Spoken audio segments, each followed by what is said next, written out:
महाराष्ट्र में जब से महायुति की अगुवाई में बीजेपी ने देवेंद्र फडणवीस को सीएम बनाया, तब से कुछ न कुछ विवाद और नाराजगी की खबरें आती रहती हैं। और ऐसा भी कहा जा रहा है कि पहले सीएम पद को लेकर एकनाथ शिंदे नाराज चल रहे थे और कभी देवेंद्र फडणवीस की बैठक में नहीं जाते तो कभी बहाना लगाकर गांव चले जाते।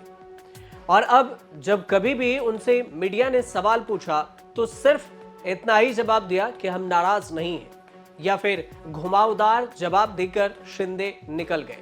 लेकिन नाराजगी की खबरें जग जाहिर है कि महाराष्ट्र में हो क्या रहा है। इस बीच में जिसकी वजह से एक बार फिर एकनाथ शिंदे चर्चा में है, वो है सामना में छपा एक लेख। एकनाथ शिंदे कई सरकारी बैठकों का बहिष्कार कर चुके हैं और देवेंद्र फडणवीस ने शिंदे के मुख्यमंत्री कार्यालय के लिए किए गए कुछ फैसले की जांच के आदेश भी दे दिए हैं। और उनके इस कदम के उद्धव ठाकरे के शिवसेना ने तारीफों के पुल बांध दिए। अब दिल्ली में घटे कुछ घटनाओं ने ही राज्य में राजनीतिक चर्चाओं को गर्म कर दिया। उनसे यह भी पता चलता है इस सारी घटनाओं को देखकर कि महाराष्ट्र के दोनों गठबंधनों में कुछ तो ठीक नहीं है। आप ऐसे भी कह सकते हैं कि सब कुछ ठीक नहीं है।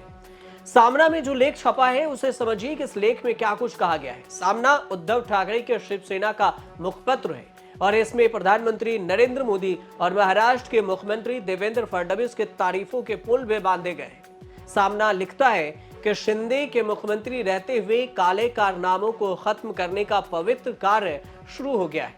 फडणवीस ने मंत्रियों के उनके office on special duty OSD और निजी सचिव PS नियुक्त करने का अधिकार छीनकर अच्छा काम किया है। ये सामना लिख रहा है जो विपक्ष में बैठा है। शिंदे द्वारा शुरू की गई योजनाओं को पहले ही देवेंद्र फडणवीस बंद कर चुके हैं, चाहे वो आनंद दाचा रसोई योजना हो, फ्री में बुजुर्गों को तीर्थ यात्रा करवाने की योजना, या फिर लड़की बहन योजना को लेकर भी खजाना खाली होने की चर्चा तेज हो रही है। लेकिन फिलहाल इस योजना को बंद नहीं किया गया, लेकिन 2-3 योजनाएं बंद हो चुकी है।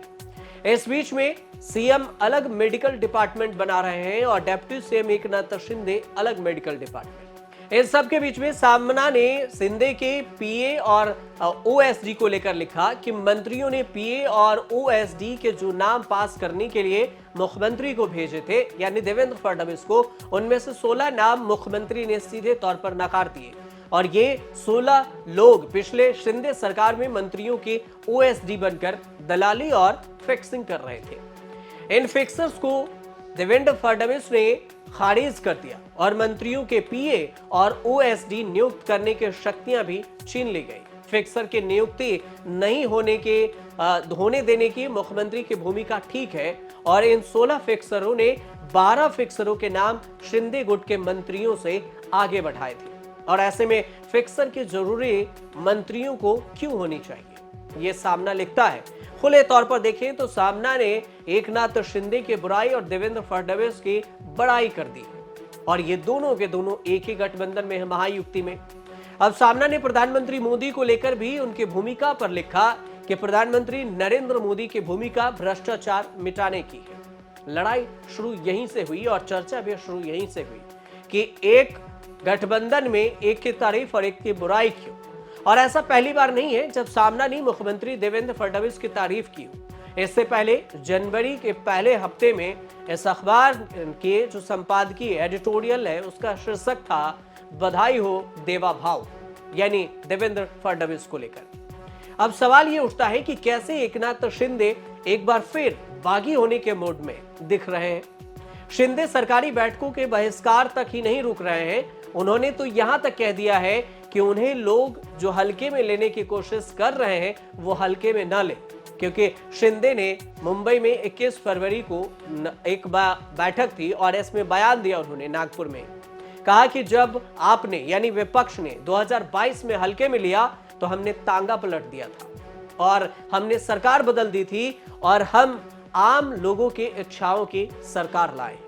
मी कधी कधी म्हणतो या एकनाथ शिंदेला हलक्यात घेऊ नका, तुम्ही हलक्यात घेतलं तुमचा टांगा पलटी करून टाकला। या दाढीने तुमची गाडी काय खड्ड्यात घातली गाडी कधी तेव्हा.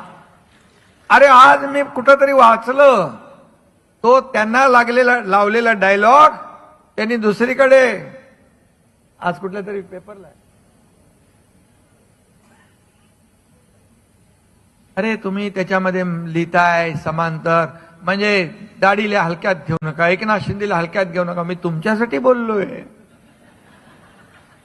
तुम्ही डायव्हर्ट कुठं करताय. म्हणाले समांतर पॅरलल सरकार. अरे बाबा, शिवसेनेच्याकडे असलेली जी खाती आहे त्याचा आढावा घ्यायचा, त्यांना चालना द्यायची.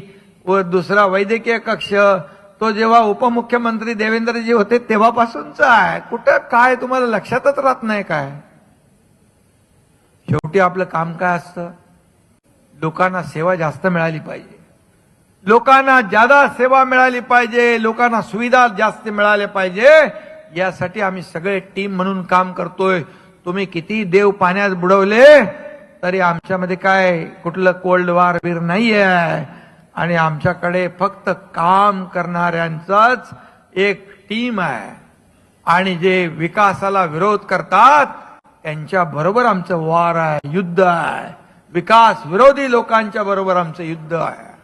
विधानसभा में पहले भाषण दिए जिसमें से उन्होंने कहा कि मैंने देवेंद्र फडणवीस से कहा था कि 200 से ज्यादा सीटें मिलेंगी और हमें 232 सीटें मिली. इसलिए मुझे हल्के में मत लीजिए कि जो लोग हल्के में ले रहे हैं उन सबको ये संकेत देना चाहता हूं और ये संकेत के तौर पर समझाना चाहता हूं. वे इसे समझ ले और अपना काम मैं करता रहूंगा. ये एकनाथ शिंदे का बयान था. अब महाराष्ट्र में बीजेपी, शिवसेना और एनसीपी की जो महायुति है इसने 230 से अधिक सीटों को जीतकर प्रचंड बहुमत से सरकार बनाई. लेकिन सरकार बनने के साथ ही महायुति में खटपट की खबरें भी शुरू हो गई.